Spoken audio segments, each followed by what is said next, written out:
Boa tarde a todos, sejam bem-vindos. Eu sou a Adriana, sou nutricionista da Secretaria de Educação de Porto Alegre e assistiremos agora a Márcia Vítulo e a Cíntia Costa falando sobre um tema extremamente relevante, que é a formação de hábitos alimentares na infância. A Márcia é nutricionista, pós-doutora em nutrição, pesquisadora e tem mais de 100 artigos publicados na área de impacto de programas na área de nutrição em infância, avaliação nutricional e de consumo alimentar de crianças, nutrição durante a gestação, aleitamento materno, obesidade e nutrição na adolescência. Além disso, a Márcia, ela também é autora do livro Nutrição da Gestação ao Envelhecimento, entre outros livros. Cíntia, ela é nutricionista formada pela Universidade Federal do Rio Grande do Sul, doutora em Ciências da Saúde pela Universidade Federal de Ciências da Saúde de Porto Alegre e é nutricionista da Secretaria de Educação de Porto Alegre. As perguntas que surgirem, elas podem ser feitas no chat e serão respondidas pelas ministrantes no final da videoconferência. Um bom evento a todos.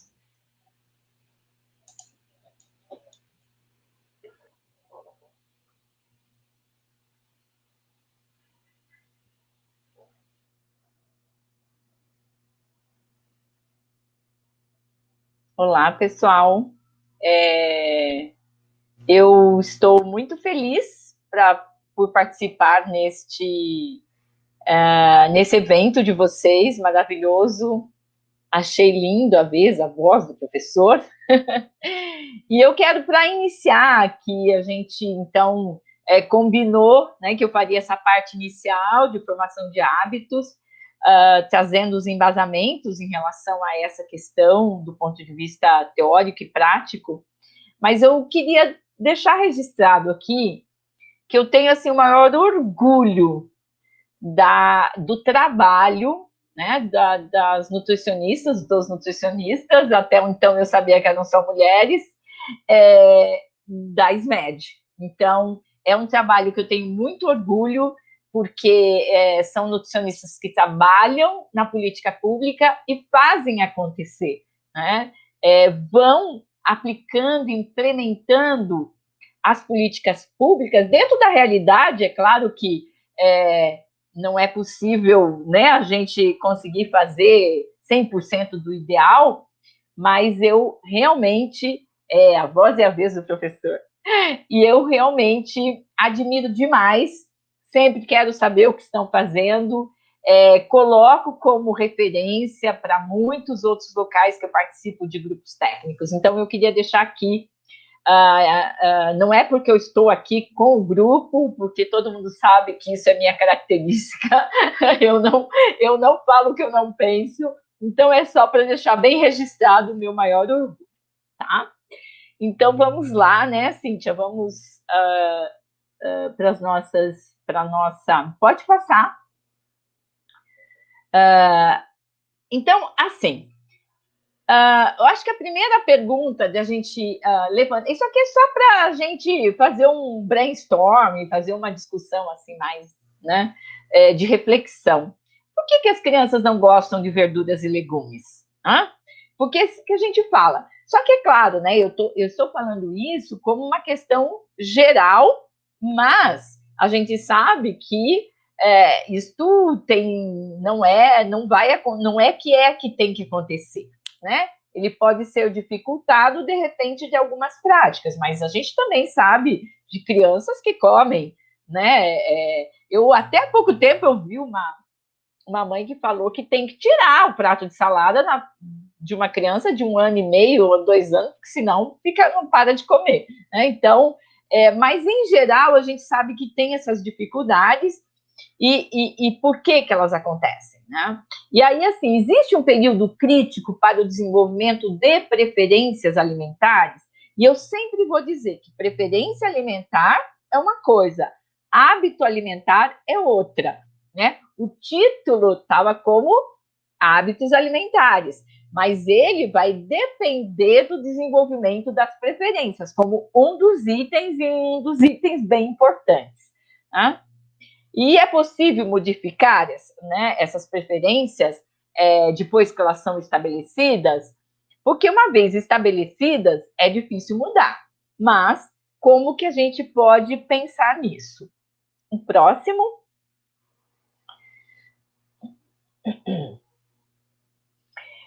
E uma das questões que não dá para a gente não chamar atenção são os primeiros 1000 dias de vida, que vai da gestação até os 2 anos. Né? Então, o período gestacional de 280 dias, mais os 730 dias, que formam 1000 dias, e que vem todo um processo, esse de formação das preferências alimentares, que é desde a gestação, a lactação e a alimentação complementar, que vão participar aí desse processo do desenvolvimento da criança. Então, esse período é muito crítico e a gente vai entender por quê.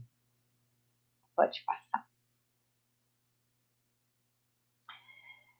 Bom, então, outra questão importante que eu acho que é fundamental é a formação desses hábitos, que é processual, né, durante a vida, e tem essas preferências, né, que a gente vai determinar aí num período crítico.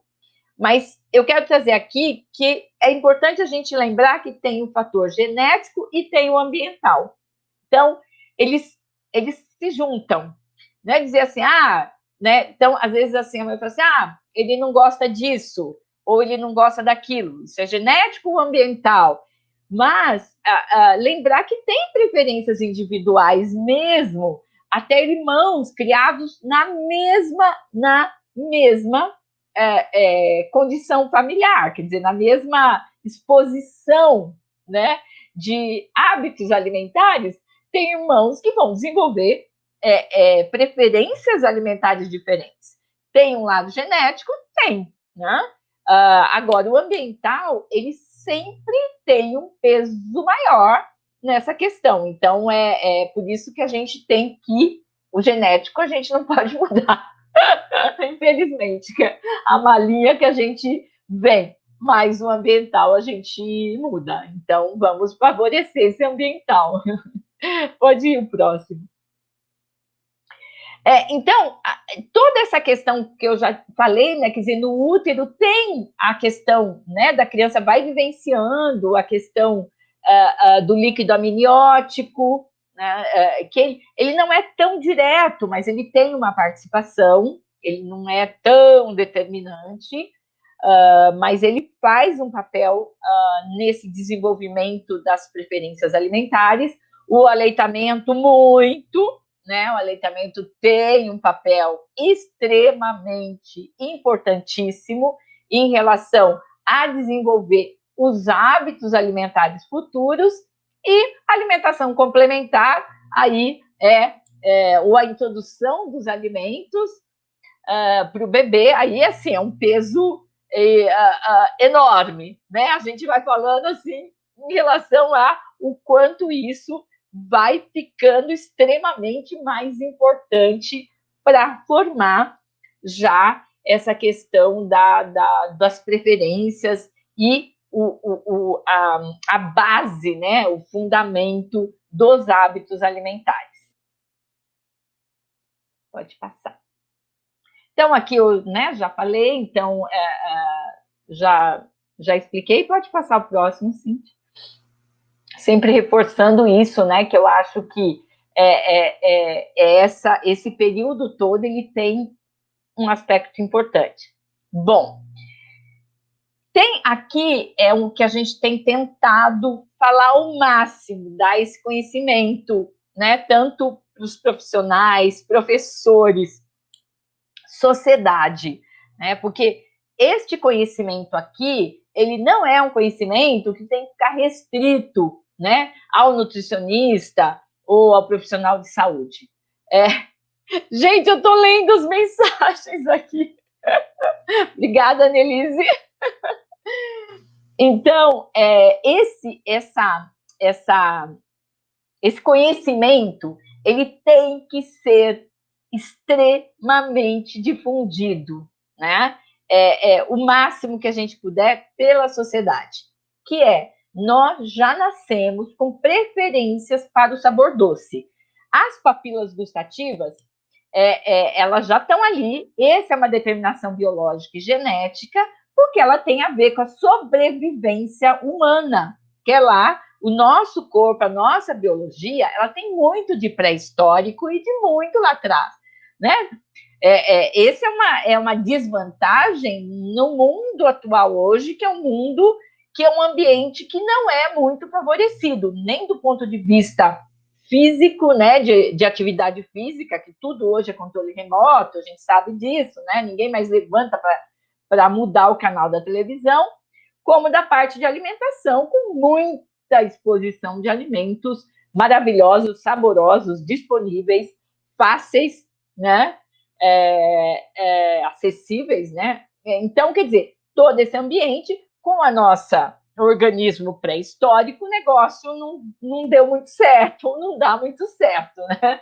Porque essa preferência ao sabor doce, ela é vigente, nós vamos sempre ter, e ele tem a questão de que em nenhum momento, né, essa criança ou essa pessoa não vai achar, né, que esse sabor doce porque ele é protetor, ele dá um conforto, né? O sabor amargo, por exemplo, já é todo mundo. Quem é que não come alguma coisa amarga? Até faz uma. Tem gente que gosta, né? Gosto não se discute, né? Tem gente que gosta, mas essa diferença, sabor amargo, sabor doce, azedo, ele tem um papel importante na determinação da preferência alimentar. E isso vem com a questão dos alimentos doces, eram protetores, os alimentos amargos, lá na pré-história, eram os venenos. Então, nós estamos trazendo isso. Tá? Pode ir no próximo. E tem uma função analgésica também, né? O sabor doce. E aí, só para mostrar para vocês do ponto de vista assim, científico, né? Isso aqui, a gente difundir isso, né? Que é incrível. O bebê recém-nascido, vocês estão vendo que é um recém-nascido, tá? Na parte de cima, ele recebeu uma solução com açúcar. Vocês olhem a carinha dele lá, né? Tá fazendo até fazendo assim, de sabor recém-nascido. Ele adorou. E aí, o bebê, na parte de baixo, que o bebê recebeu uma solução amarga. Olha, ele franziu até aqui, ó, do meio ali dá para ver bem, né? Que ele franziu. Aí a foto mostra. Então, as reações e feições do bebê já mostra que é inato. Gostamos do sabor doce e não gostamos do sabor amargo ou azedo. Tá? Então, isso já vem. Então, vamos ver como é que fica isso na exposição ambiental. Pode passar. Esse também eu gosto muito dessa pesquisa, que ela disse que ela mostra que é o seguinte: a criança que mama no peito, né, e que mama no peito mais tempo, mais predominantemente, né, ou só no peito, ela tem uma maior aceitação pelos diferentes alimentos. Na hora que começar a introdução alimentar, ela vai aceitar mais tranquilamente as variedades dos alimentos. A criança que não é amamentada e que recebe, por exemplo, nesse estudo foi fórmula infantil, que é o alimento, que é o leite, né, que é dado nos Estados Unidos, é um estudo americano, e que mostra, estão vendo a carinha das crianças, né, fazendo careta. Então, claro que não é tudo, é uma porcentagem das crianças que não são amamentadas, elas fazem mais caretas ou aceitam menos os alimentos depois, quando são oferecidos em relação à alimentação complementar. Então, mostrando, como eu disse, a importância do aleitamento materno para formar o paladar e aí as preferências alimentares. Pode passar. Bom, e aí eu tenho uma notícia para dar para vocês, que é a notícia de que as preferências alimentares, não os hábitos, que vão formar com outros aspectos, mas as preferências alimentares, que para a criança são os seus principais determinantes, tá? Então, assim, o que determina uma criança comer os alimentos? A sua preferência. E as preferências alimentares são determinadas por volta de 2, 3 anos de vida. Então, gente, é muito cedo e é um período muito curto, é um período para a gente atacar, né?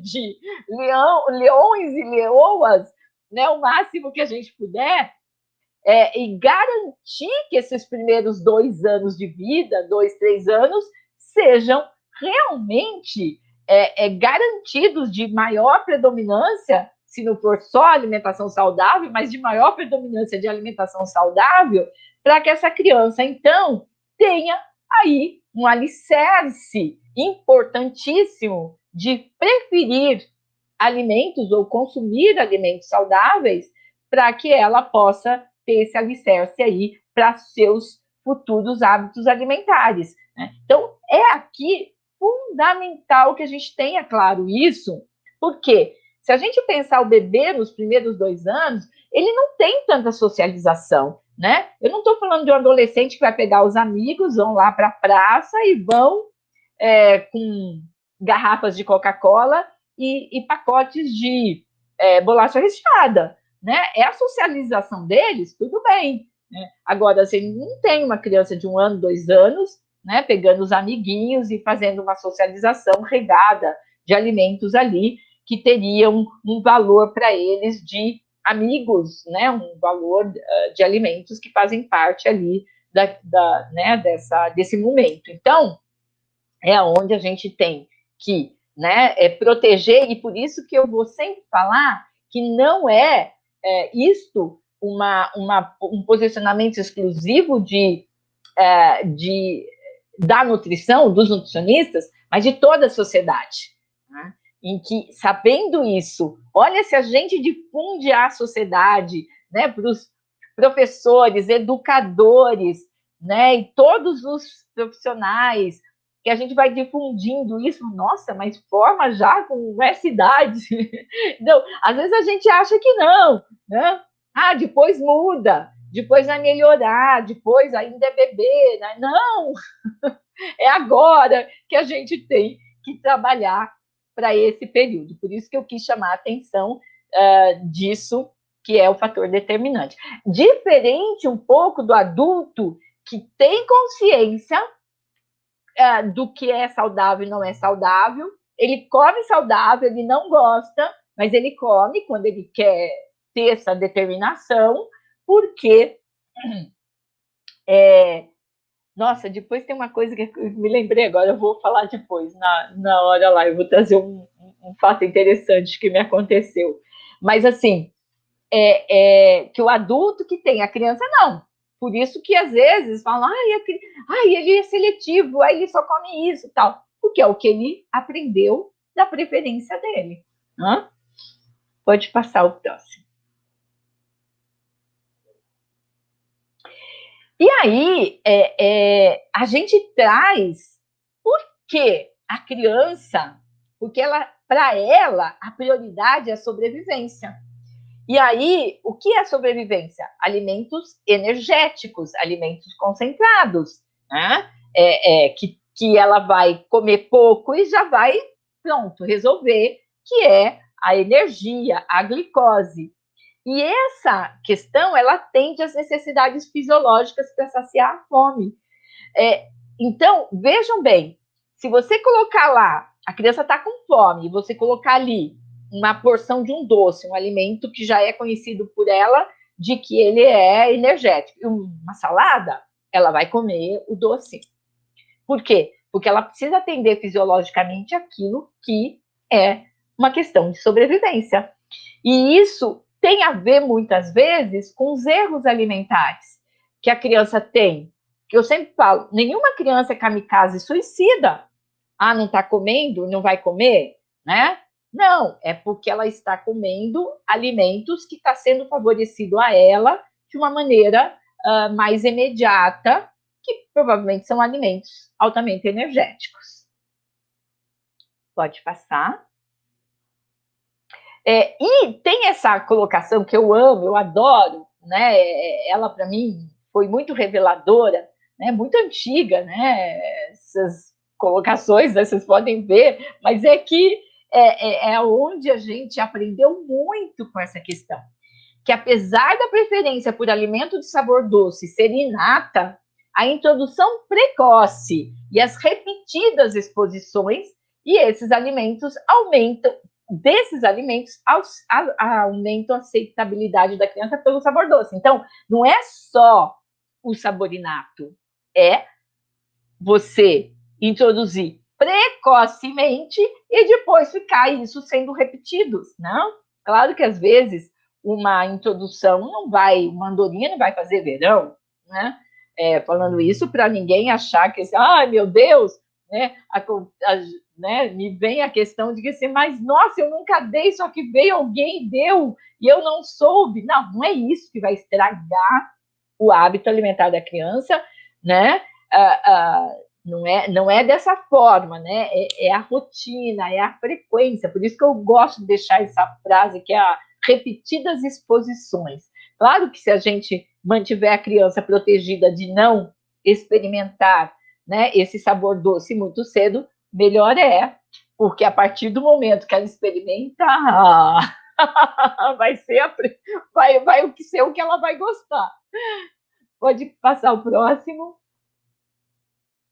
E olha só que eu acho lindo essa outra informação. Quando um alimento é familiar na versão sem açúcar, o consumo dele com açúcar posteriormente não vai aumentar a sua aceitação. É lindo, né? Mas um alimento não familiar terá maior aceitação, apresentado pela primeira vez uma versão mais doce. Então, vejam que parece que não dá para entender, mas assim, resumindo, é assim. Se eu der eu vou usar, eu sei que não é uma boa exemplo, mas eu vou usar mesmo assim, mingau de aveia, tá? Eu der para um bebê sem açúcar, ele vai comer. Ele nunca viu esse alimento antes, né? É que eu sei porque sempre se colocava açúcar nos nossos mingaus, mas assim, ele vai comer, por que não? Né? Sei lá, uma outra coisa sem açúcar, né? Um abacate amassado para um bebê, ele vai comer. Não, mas imagina comer abacate sem açúcar. Porque isso é cultural, mas a criança vai comer, porque ela nunca experimentou aquilo de outra forma, né? Agora, as crianças que se fizeram estudos de preferência de um alimento não familiar na versão mais doce, ele foi aceito mais doce, por causa da preferência inata. Mas essa colocação de que ele não vai comer mais quando ele... Então, é maravilhoso, né? Ele não vai comer mais na versão doce. Ele vai comer, mas não mais, porque ele conheceu primariamente o alimento sem o açúcar. Me avisa quando se eu estiver passando. Bom, eu trago esse cartaz, porque esse cartaz é minha menina dos olhos. É um cartaz que a gente fez para as unidades de saúde de Porto Alegre, ainda estão lá. A gente fez de um material permanente, né, um material de lona, para um tipo de trabalho de intervenção que a gente fez lá, orientando os profissionais de saúde, também os funcionários, todos os funcionários das unidades de saúde, da importância dessa formação de hábito e de preferência no início. E a gente colocou isso lá, e as mães olhavam e se assustavam, né? Como? Não posso dar bolachinha, né? Tal. E a gente usou essa frase na época que o filho, né? Seu filho tem a vida inteira para experimentar. Então, isso que é legal, quer dizer, a gente não quer tirar, né, os doces e as guloseimas da vida das crianças, mas se a gente retardar a introdução e a frequência desse consumo, a gente vai ter essas crianças comendo depois, mas não comendo de uma forma que atrapalhe o consumo de alimentos saudáveis e que também só isso querem ir mais e mais e mais. Pouco já vai ser suficiente para satisfazer a questão neurológica, né? Porque o alimento, os doces, os alimentos que nos dão prazer, eles têm um efeito neuroendócrino, né? Não é, a gente não se alimenta só para nutrir Se fosse assim, vamos ter só cápsulas, não precisava de comida, né? Então, a alimentação tem um papel fundamental no bem-estar, no prazer, no conforto das pessoas, inclusive desde criança, né? Então, pode passar o próximo. E aí, a gente fala, né? Por que a gente oferece doces, alimentos com açúcar, alimentos ultraprocessados também, né? Esses ultraprocessados que são feitos, às vezes, com tipo de gordura, com tipo de textura, que acabam dando muito prazer. Só que eles são ricos em sódio, em calorias, em gordura, em açúcar, né? E aí a pergunta assim, talvez seja só para experimentar, vão ficar com vontade, ficam com pena, não tem como não dar, e às vezes até a gente achar assim, mas não vou conseguir segurar porque tem um irmãozinho mais velho que come. Não tem problema, deixa o irmãozinho mais velho comer, deixa a família comer, se a família tem o hábito de ter, né, algumas guloseimas, desde que não seja em grandes frequências, né? É tudo no equilíbrio. Deixa, não precisa, porque o bebê, ele vai olhar tudo, né? Não é porque ele olha e está olhando o que a gente está comendo, ele vai ficar com vontade. Isso é algo que se criou na cabeça das pessoas, mas isso não tem realidade, né? Não tem fundamento. Pode passar o próximo. E aí, por quê, né? Olha só, né? O bebê põe tudo na boca, né? Então a gente dá ali, né, um celular, uma coisa, ele vai pôr, pode passar o próximo, Cíntia. E o chinelo. Então, o que a gente quer dizer, assim, ele realmente vai pôr na boca. Então, se a gente der um doce, ele vai comer, e é claro que ele vai gostar, né? Então, não é por isso que a gente vai dar e oferecer, até porque tem coisas que nós fazemos que os bebês comemos, tomamos, como vinho, cerveja, e nem por isso nós vamos deixar, né, para experimentar. Então, essa é uma questão que eu trago, que vem muito também da dificuldade das pessoas entender que assim, mas que dó, mas você não dá doce para ele, né? Então, muitas mães que eu converso, que falam que tem muita dificuldade com a família. Então, por isso que a gente tem que expandir, né? Chama até de coitadinho, né? Só coitadinho, pobrezinho. E aí a gente vê uma criança comendo jiló, bebê, né? Comendo jiló e adorando, porque ele não conhece outro, né, alimentos que deem mais preferência. Então, manter o alimento saudável vai fazer com que ele goste daqueles alimentos, né? E a gente vem com essa nossa cultura, mas a gente gosta, né? Então, claro que ele vai gostar do que experimentar, mas com menos intensidade. E aí vem a neofobia alimentar, que ela existe, né, por volta dos seus 2, 5 anos de idade, que é um comportamento adaptativo. Ela pode dizer, não quero, mas o que a gente coloca aqui, o que a gente tem percebido, o que eu tenho percebido, é que, assim, quando a criança vem num hábito muito saudável, essa neofobia, ela, não sei, ela é muito, muito menor. Pode ter ali uma criança que estava comendo bem, agora já não está aceitando determinado alimento. Desde que se mantenha, né, a exposição a vários alimentos saudáveis e determinado alimento a criança não está comendo, não tem problema. Uma mensagem que eu queria colocar muito é que, assim, nós temos muitos alimentos pertencentes a grandes grupos. É possível que uma criança não goste, por exemplo, de mamão. Ela não gosta. Mas já demos várias vezes e ela continua não gostando. Aí pode ser o lado individual da criança, né? Já ofereceu várias vezes e ela não é algo que ela aprecia. Então, depois de oferecido várias vezes. Então, o que vai? Mas tudo bem. Tem cenoura, tem manga, tem outros alimentos que têm composição nutricional semelhante a uma mão. Então, essa é uma questão super importante, que a gente tem uma gama de variedade de alimentos, e quando a criança mostra, depois de algumas exposições, que ela ainda não é um alimento, a gente tem que respeitar, né? Porque não é achar que não vai comer aquele alimento e tem que comer, porque nós temos vários outros alimentos, único, solo, né, na sua importância, é o leite materno.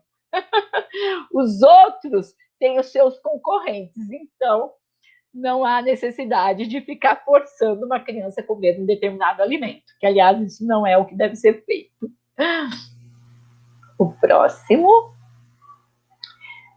Eu já falei, na exposição sem pressão, já falei isso, então pode passar. Bom, aí nós temos um guia hoje alimentar maravilhoso, que traz, né, um conteúdo super denso, mostrando que a alimentação das crianças nos primeiros anos de vida é uma alimentação saudável, natural, sem grandes complicações, sem isso e sem aquilo, né? Porque eu fui de uma época que não podia dar isso, não podia dar aquilo, não pode dar aquilo. Hoje não tem isso, é alimento, né, saudável. A partir de 6 meses, vamos dar todos os alimentos, sem restrições.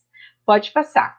Que eu acho que às vezes isso tem um pouco ainda de achar que algumas frutas não podem, que a carne só depois de algum tempo. Não, é carne de porco, é peixe, é todas as carnes existentes, né? Que se tem miúdos.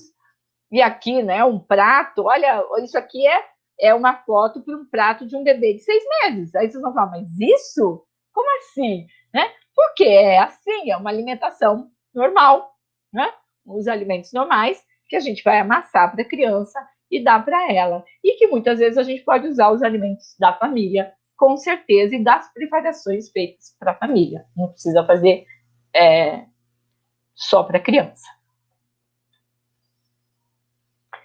Isso eu já falei, né, que eu quero forçar, porque a gente ainda vê muita prescrição de profissionais, né, que de algumas frutas que não podem, então todas podem, de norte a sul desse país, pode passar.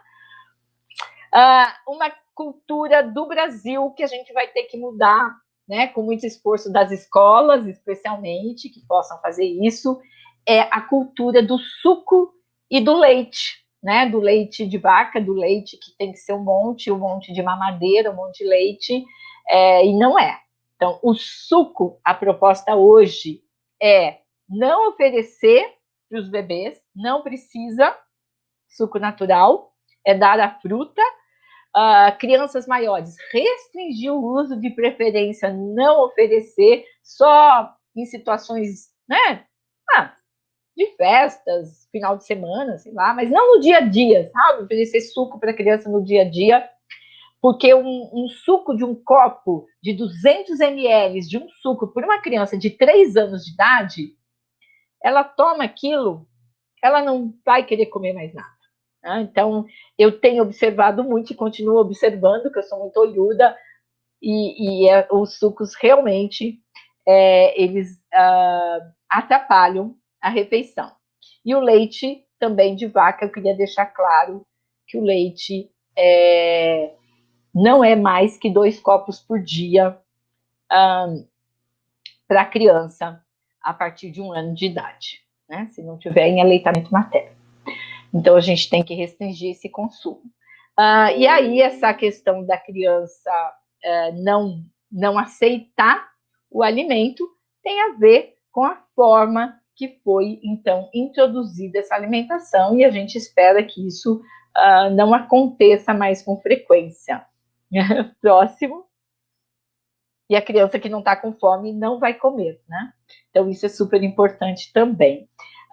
Isso é uma questão que eu trago, que não é só de mães, mas também professores, educadores, né? O pessoal que, né, alimenta as crianças também pode virar refém aí da criança com o seu espação e querendo, mas a gente acredita que isso não vai acontecer, A gente sabe situações, mas não vai acontecer desde que essa introdução, essa alimentação vem sendo feita de forma adequada.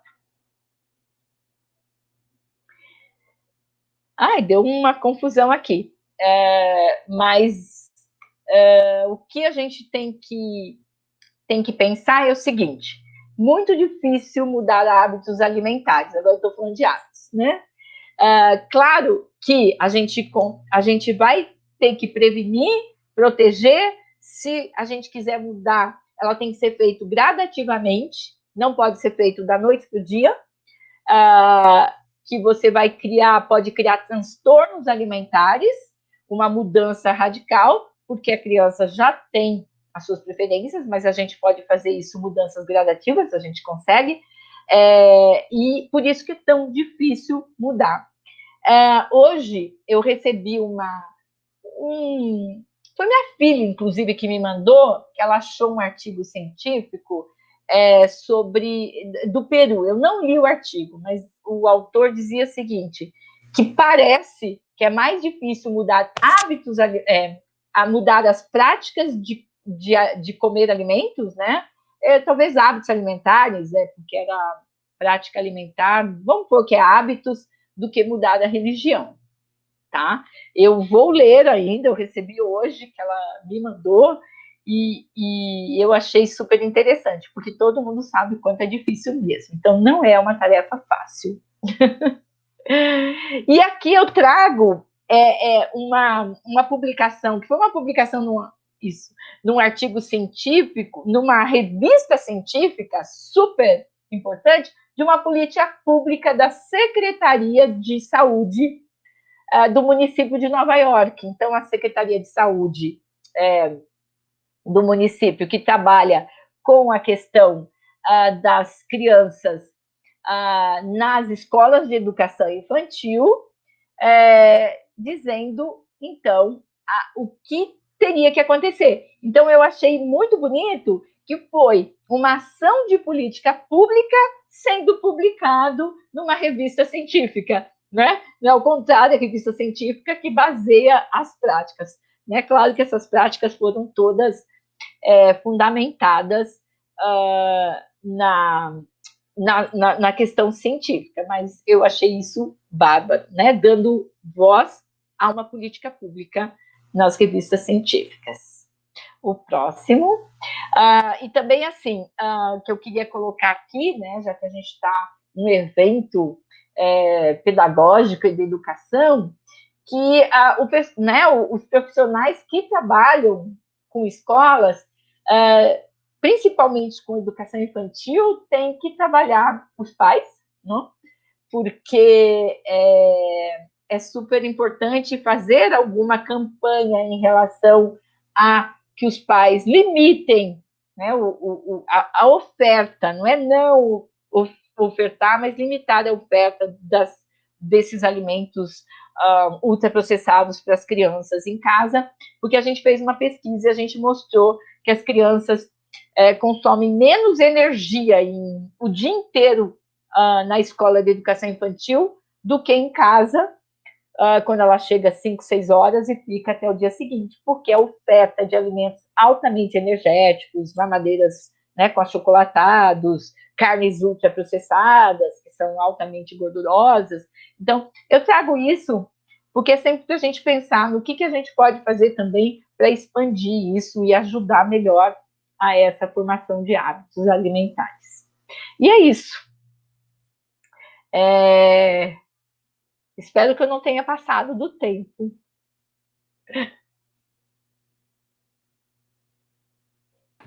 Olá, me escutam? Sim. Tudo bem? Bom, pessoal, então agora eu vou colocar para vocês, quero agradecer imensamente a fala da professora Márcia. Quero colocar que temos mais de 300 visualizações, então já é um sucesso essa jornada. Muitos elogios à professora Márcia e também muitos comentários, né, colocando da importância dos educadores no processo de formação, né, de preferências e hábitos alimentares nas crianças. Deixa eu só, então, compartilhar com vocês a minha tela aqui. Rapidinho.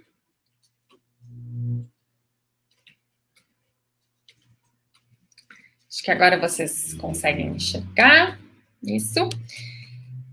Pessoal, então, a Adri já me apresentou, a Adri, minha colega, eu sou nutricionista da SMED, eu estou muito feliz com a participação da Márcia no dia de hoje. A Márcia, ela foi minha orientadora do doutorado, então vocês imaginem a minha felicidade ao poder dividir essa sala com ela, né? Estou muito, muito, muito feliz. E aí eu já vou direto para a minha fala, porque a gente tem algumas perguntas e o nosso tempo está bem pouquinho, então eu já vou começar. Bom, tudo isso que a professora Márcia colocou, né? Quando a gente, então, assume uma escola, a gente começa a pensar, meu Deus, como é que eu vou colocar tudo isso em prática, né? Então, o que eu quero trazer para vocês agora, em muito pouco tempo, são as ações que as nutricionistas do setor de nutrição da SMED, como que a gente tenta colocar em prática todas as orientações que a professora Márcia, então, trouxe para a gente, tá? A gente tem uma expectativa e agora eu vou mostrar para vocês o que a gente consegue colocar em prática. Bom, pensando que o nosso cardápio é o nosso maior instrumento de educação alimentar e nutricional, então é por meio desse cardápio que a gente entende ajudar as crianças a ter hábitos alimentares saudáveis e também até os 2, 3 anos de idade, como a professora Márcia colocou, na formação das preferências alimentares.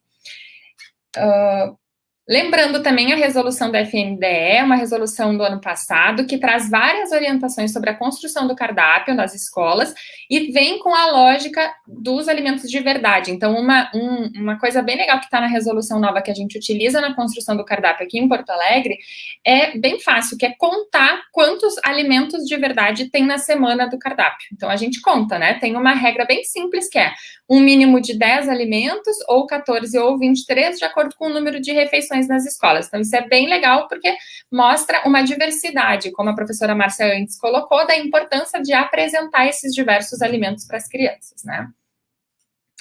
Então, seguindo, vamos começar a pensar na ótica da alimentação saudável. Então, o primeiro alimento que a criança vai ter contato deveria ser o leite materno. A gente entende que em algumas situações isso não acontece, a gente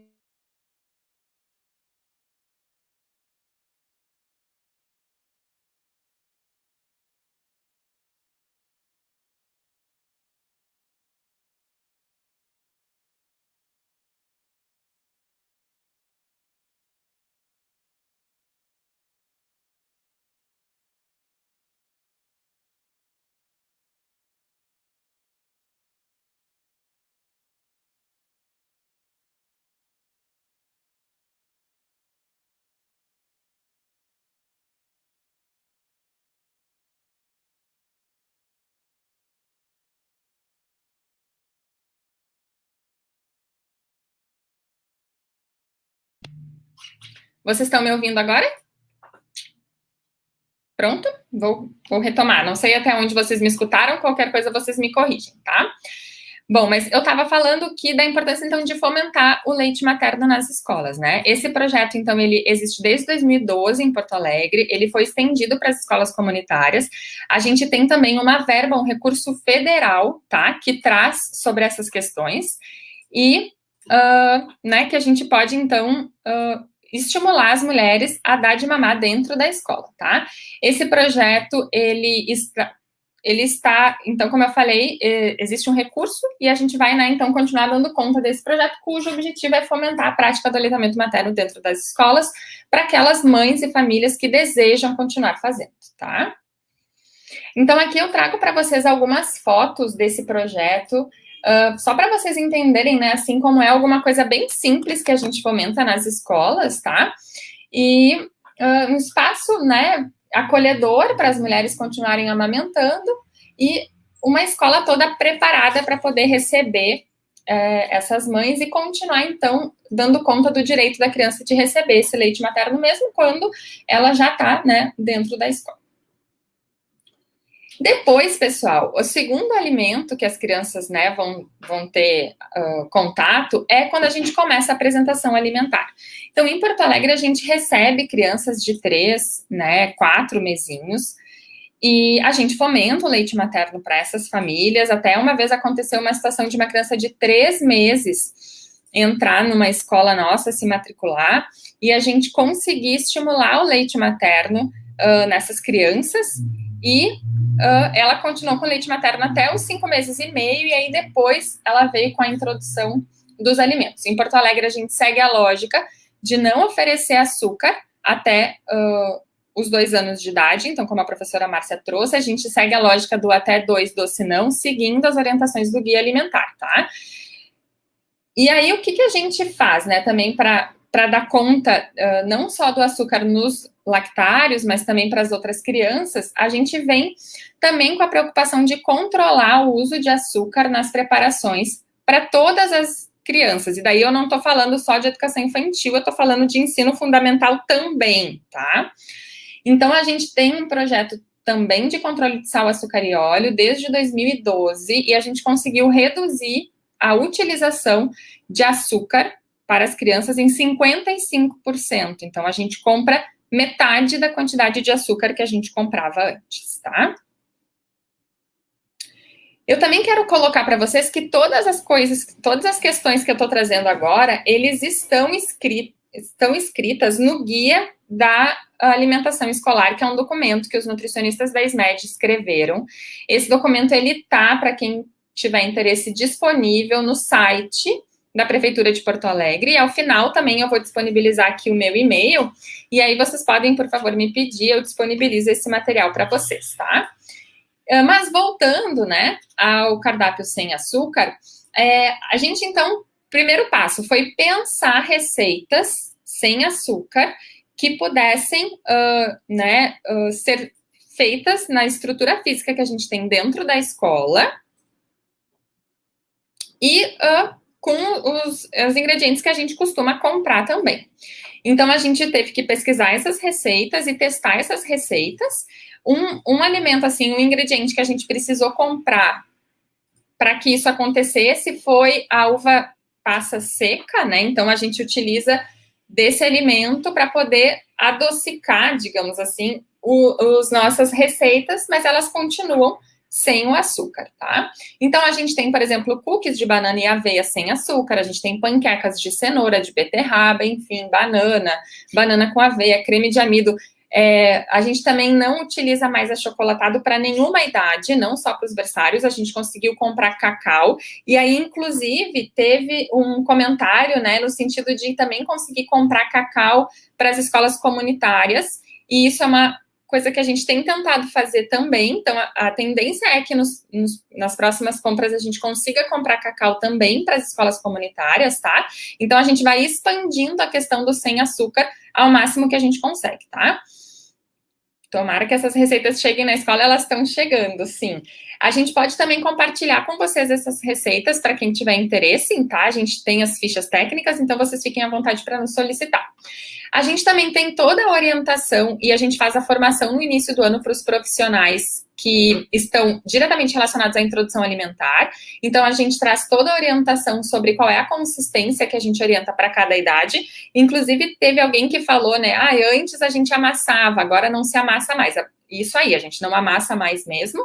E a gente tem toda a orientação de consistência, mas também lembrando que, na verdade, essa história, né, da avaliação cronológica da alimentação escolar, ela é super importante, mas a gente também tem pensado muito na ótica da avaliação individual do aluno. Então, pensar quais habilidades relacionadas à alimentação o aluno está ou não em condições. Porque, vejam, muitas vezes a gente recebe um aluno de 9 meses que, né, fez uma introdução alimentar, consegue comer já os pedacinhos maiores. Às vezes a gente recebe um aluno de 10, 12 meses que ainda está na lógica do alimento amassado, né? As mães não tiveram uma orientação tão atualizada, e aí a gente tem que começar com essa criança, né, dando um pouquinho mais, os pedacinhos um pouco menores, e daí evoluindo até chegar no que se espera, né, digamos assim, para uma criança já numa idade mais avançada, tá? Essa é uma foto para mostrar para vocês, assim, as nossas ações, elas são todas simples, elas são todas baseadas no dia a dia da escola, mas a gente ver resultados muito interessantes, e essa foto é uma delas. Então, a gente conseguiu aqui fazer numa formação com que as cozinheiras, professoras e monitoras de berçário e técnicas em nutrição e estagiárias mostrassem para a gente as consistências que elas serviam nas escolas. E aí a gente depois tirou uma foto, né, mostrando como a introdução alimentar estava acontecendo, corrigindo o que estava errado, enfim, foi uma formação bem interessante, e a nossa ideia é começar a todo o início de ano fazer formações nesse sentido também. Além disso, eu quero mostrar para vocês essas duas fotos, que são fotos de uma escola de educação infantil, a escola Osmar dos Santos Freitas, que tem um projeto que depois também se expandiu para outras escolas da rede, onde, de tarde, e não tem nenhum problema em fazer isso, as crianças comiam vegetais, tá? Então, assim, a gente conseguia organizar de levar vegetais cozidos para dentro da sala de aula e as crianças exploravam esses vegetais. Ou vegetais ou frutas, né? No caso ali eram brócolis. Então a gente leva o buquê inteiro de brócolis para dentro da sala e as crianças vão brincando, né? A Márcia, uma vez a gente falava, né, que tinha o Smash the Cake, que uma vez era moda, as crianças com 1 ano de idade faziam aquela foto amassando os bolos, né? E aí a gente falava assim, tem que fazer o Smash the Fruit, que é esmagar as frutas. Então veio nessa ótica, nesse pensamento de brincar, explorar com aquele alimento, provar, sentir, como a Márcia falou, né? Eles estão na fase oral, então eles vão levar a boca, vão experimentar, vão sentir, e eles passam a aceitar esses alimentos. Depois, a gente tem ali uma foto da EMF, que é uma escola fundamental, então, com crianças já um pouco maiores, e aí a gente está falando de hábitos alimentares e não mais de preferências, né, onde a gente começou a servir carambola. E aí, o que acontecia? A gente mandava a fruta inteira e eles não aceitavam. Quando a gente cortava e mostrava as estrelinhas de carambola, a aceitação era incrível, a ponto da gente mudar no cardápio o nome da fruta. No cardápio não é mais carambola, é estrelinhas de carambola. Porque vejam que a forma de apresentar mudou e as crianças passaram a aceitar muito melhor essa fruta também. Falando na questão das festas, que também foi alguma coisa que surgiu ali nas perguntas, né? Pessoal, uma coisa que a gente gosta de falar assim nas escolas é o seguinte: o professor de matemática, ele não ensina na escola que 1 mais 1 é 4, né? Ele vai ensinar que 1 mais 1 é 2. Então, a gente, como nutricionista, também pretende na escola ensinar o que é saudável, né? Então, por que eu vou oferecer refrigerante numa festa dentro da escola? Se eu posso oferecer uma água saborizada, se eu posso oferecer água simplesmente, se eu posso fazer, de repente, um suco natural com aquelas crianças e explorar aquele alimento com elas, né? Fazer um picolé de melancia, enfim. Então, várias propostas, mas sempre pensando no princípio e no valor da alimentação saudável, que é o que é oportunizado na escola, tá?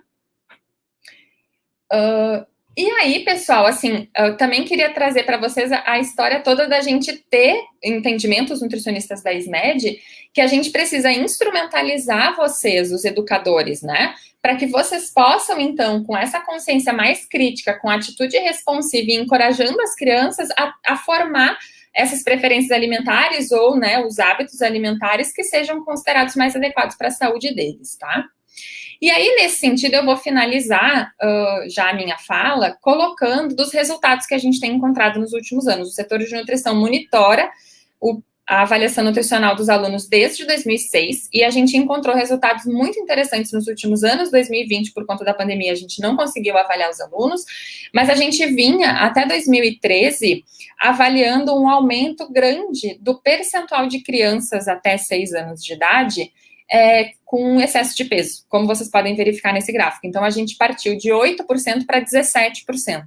Foi quando a gente começou a mudar várias questões na política da alimentação escolar em Porto Alegre, e aí a gente começou a identificar que esse percentual de crianças com excesso de peso começou a diminuir. Por outro lado, a gente percebe exatamente o contrário com o peso adequado. Então, a gente via que o percentual de crianças com peso adequado estava baixando. E aí a gente começou, né, várias mudanças, repensar a alimentação na escola, e aí a gente vê hoje em dia já um aumento do número de crianças com peso adequado na escola. Eu queria só colocar algumas questões também que foram trazidas para vocês.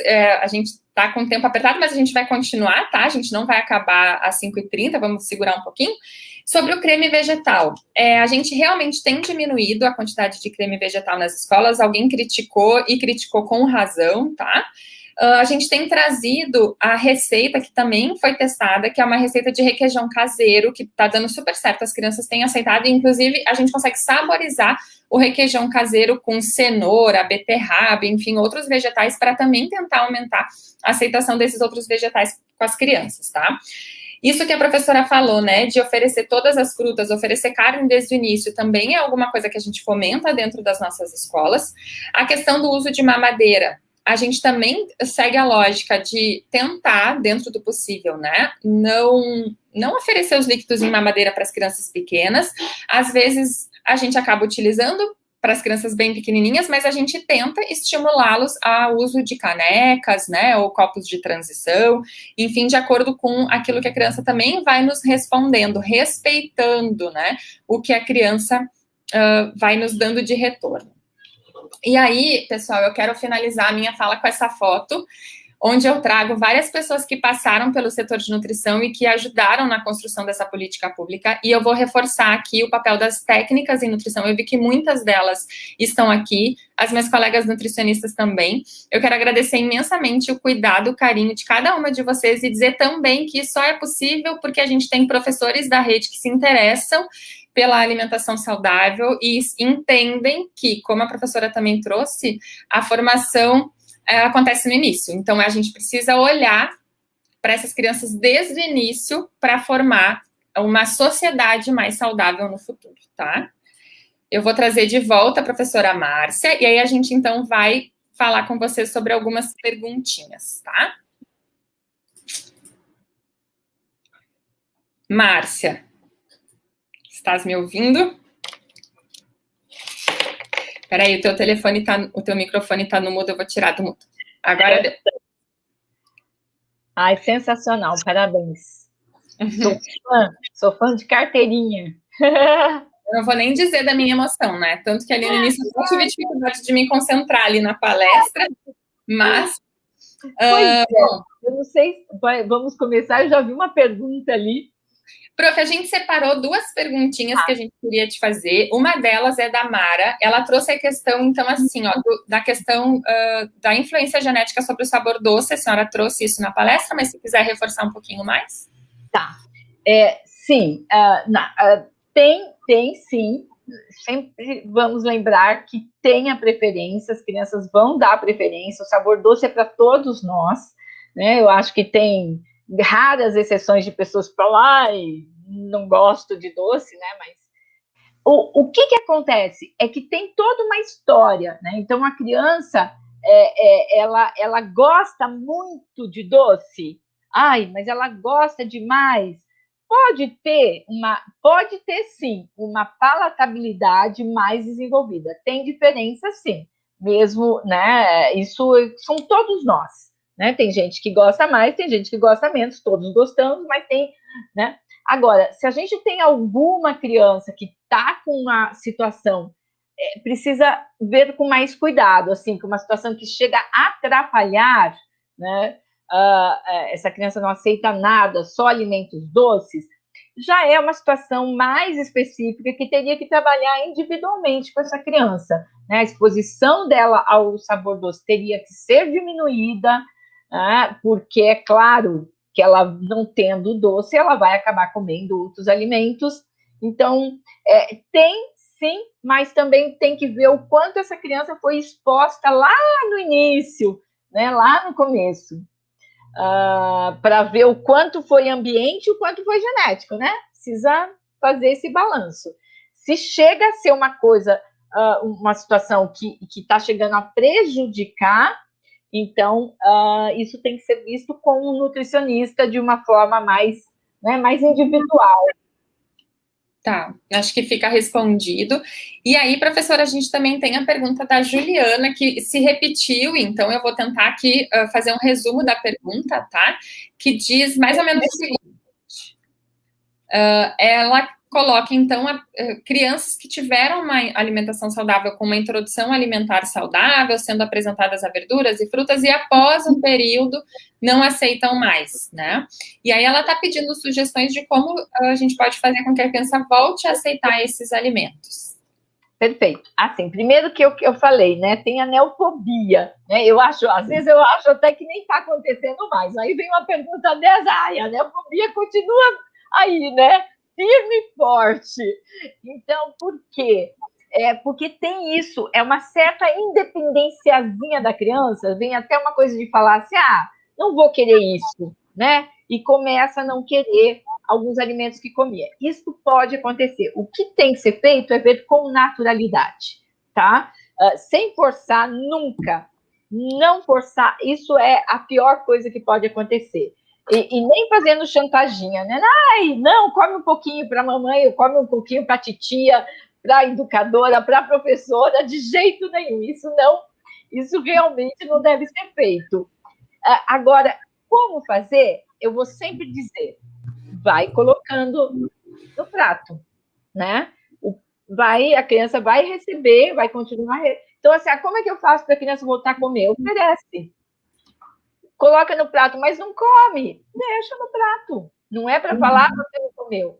A criança vai ver que ela não está sendo obrigada, mas que tanto a escola quanto a família, por exemplo, eu tenho mães que querem mudar isso, coloca no prato. A escola faz isso. E quantas vezes a gente sabe que a mãe fala, nossa, na escola ele come, em casa ele não come. Quando isso acontece, é porque tem um lado emocional, psicológico envolvido na questão. Alguma coisa ali aconteceu em casa que na escola a criança come. Ué, né? E aí, como assim? Então, essas questões também têm que ser vistas com naturalidade. Um dia pode comer, outro dia não pode, mas a oferecer sem pressionar, colocar no prato é a melhor forma de fazer com uma criança passe a comer, porque daqui a pouco, sem perceber, a criança vai falar, não tem jeito mesmo, né? Todo dia eu vou ter que ver esse negócio. Sim. Vou comer. Não pode entrar de braço, que criança é muito inteligente. Gente, não podemos subestimar. Vocês sabem mais do que eu. E aí, para exibir assim, o nosso trabalho, essas orientações, exatamente como a professora Márcia está colocando, elas estão no guia da alimentação escolar que eu falei. Então, quem tivesse interesse de ter por escrito essas informações, orientações, está no guia, com referências bibliográficas, e a postura que a gente adota é exatamente essa que a Márcia... Muita sintonia. Depois me manda o link para mim, Cíntia, que eu quero divulgar. Eu acho que a gente tem que divulgar. Bom, tem um professor, Felipe, ali também, colocando que ele gostaria de ter contato para trocar uma ideia e organizar alguns projetos para o ciclo B, né, uma turma de B10. Felipe, eu botei ali, eu vou botar novamente o e-mail, fica à vontade, e também já vou colocar os nossos ramais, 3289-1856 e 1855, tá? Também, de novo, o pessoal perguntando sobre os nossos projetos. As nossas escolas municipais, elas todas têm esses projetos, né, já organizados, e a gente tem, então, esse grande desafio que é agora expandir para as escolas comunitárias, que são 250 aqui, Márcia, para teres uma ideia. Olha! Mas é um dos nossos objetivos para esse ano, a gente vai conseguir, sim, organizar. E também tem muitas pessoas pedindo as nossas receitas, tá, pessoal? Se vocês também mandarem ali e-mail para mim, eu respondo, fiquem tranquilos. Pessoal, e daí agora, dado o avançar do tempo, eu acho que eu vou acabando por aqui, tendo grandes aprendizados, e assim, colocando o Márcia para Ti, que foi um sucesso. Nós tivemos mais de 300 visualizações, nós tivemos, inclusive, pessoal de outros estados, eu vi uma nutricionista de Minas Gerais, Belo Horizonte ali, se colocando, inclusive alguns comentários, assim, agora eu vou me achar, mas alguns comentários dizendo que passearam por outras conferências e pararam na nossa. Certo? Eu quero te agradecer imensamente. Todas as nutricionistas do setor ficaram imensamente felizes com a tua possibilidade de te escutar, te ouvir. É sempre muito inspirador, tu sabe. A gente conviveu 5 anos e eu sempre aprendo contigo.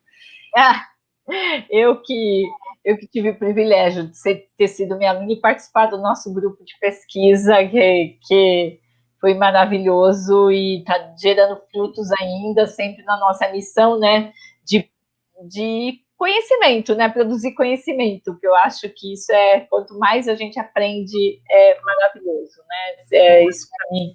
A educação, ela é linda, né?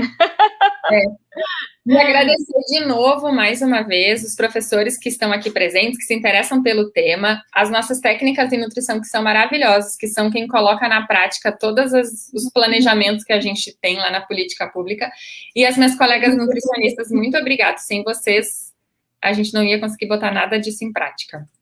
Márcia, obrigada, um bom final de semana, obrigada a todos os participantes. Obrigada. Estamos muito felizes. Parabéns pelo trabalho lindo, maravilhoso. Continuem fazendo a diferença e divulguem, né? Divulguem, publiquem, porque às vezes o pessoal, né, fica sem saber, ou às vezes, né, fica andando em círculos, né? Porque com dificuldades, às vezes até barram em dificuldades e param. Então, vocês mostram que a gente sabe que a dificuldade que vocês tiveram, vocês não pararam, vocês foram achando alternativas e, né, eu acho que isso é um trabalho, uma construção. Então, parabéns para vocês. Obrigada, Márcia. Pessoal, muito obrigada. Um bom final de semana a todos. Tchau, tchau. Tchau.